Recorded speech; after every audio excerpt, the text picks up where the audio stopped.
নমস্কার, হরে কৃষ্ণ, রাধে রাধে।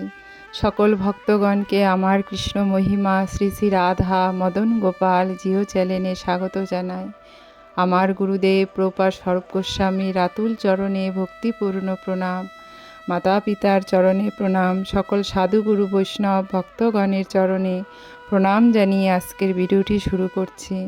আজকে আমরা আস্বাদন করব ভগবত ভজন কাকে বলে। কুন্তী দেবী কি ব্যাখ্যা করে গেছেন।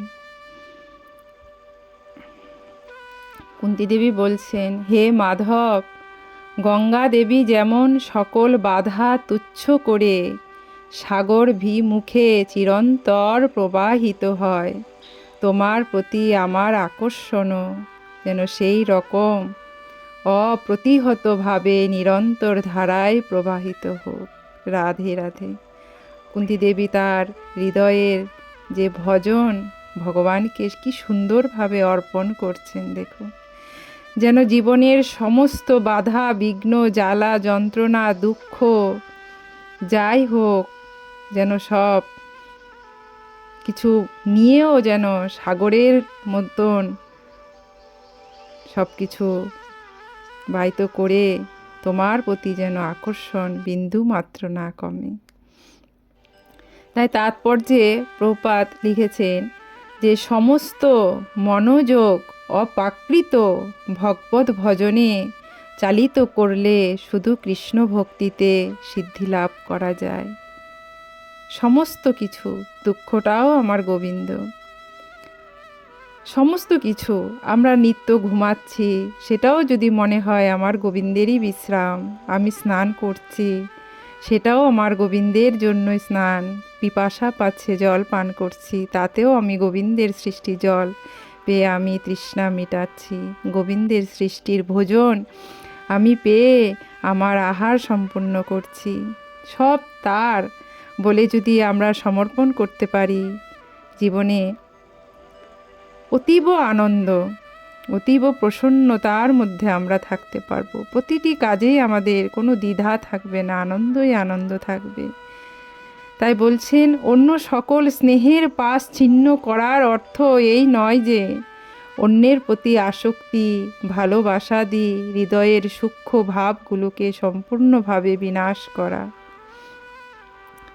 কত সুন্দর বলছেন যে আমরা ভগবানকে পেয়ে যে অন্য কাউকে আসক্তি ভালোবাসা হৃদয়ের সূক্ষ্ম ভাবগুলোকে সম্পূর্ণভাবে বিনাশ করাই নয়, তা বস্তুত সম্ভব নয়।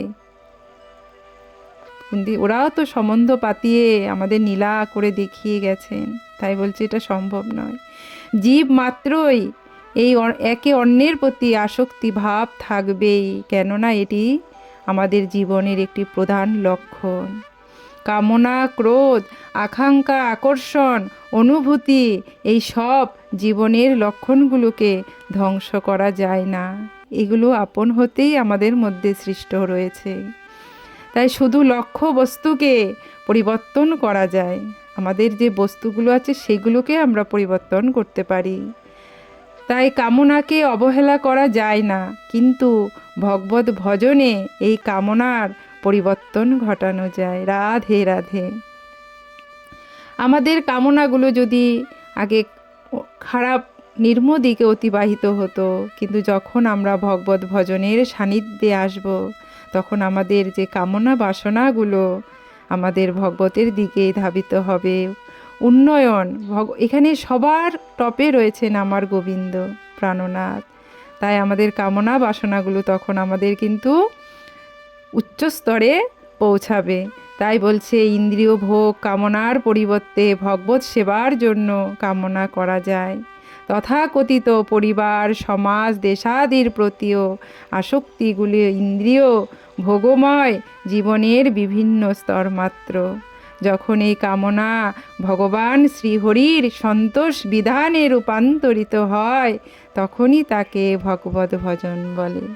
রাধে রাধে। বন্ধুরা, ভক্তগণ দেখুন কত সুন্দর কুন্তী দেবী ব্যাখ্যা করে গেছেন। আমরাও যেন সকলে এই কুন্তী দেবীর প্রভুপাদের আদেশ মতন সুন্দর করে এই জগতের সকল গুরুই সমান, সবাই আমাদেরকে চায় আমরা শিষ্যরূপ যেন এই ভবসাগর থেকে উত্তীর্ণ হতে পারি। তাই আমরা সবাই যেন আমাদের কামনাকে ভগবত ভজনে রূপান্তরিত করতে পারি। তাই আমরা শ্রীহরির চরণে প্রত্যহ কামনা করব। রাধে রাধে। আমরা সবাই যেন গোবিন্দের চরণে সুস্থ ভালো থেকে তার ভজন সাধন করতে পারি। হরি বল। রাধে রাধে। আপনারা সবাই ভালো থাকবেন গোবিন্দের, রাধা গোবিন্দের কৃপায়। ভিডিওতে লাইক শেয়ার সাবস্ক্রাইব করবেন, আমার পাশে থাকবেন। হরি বল।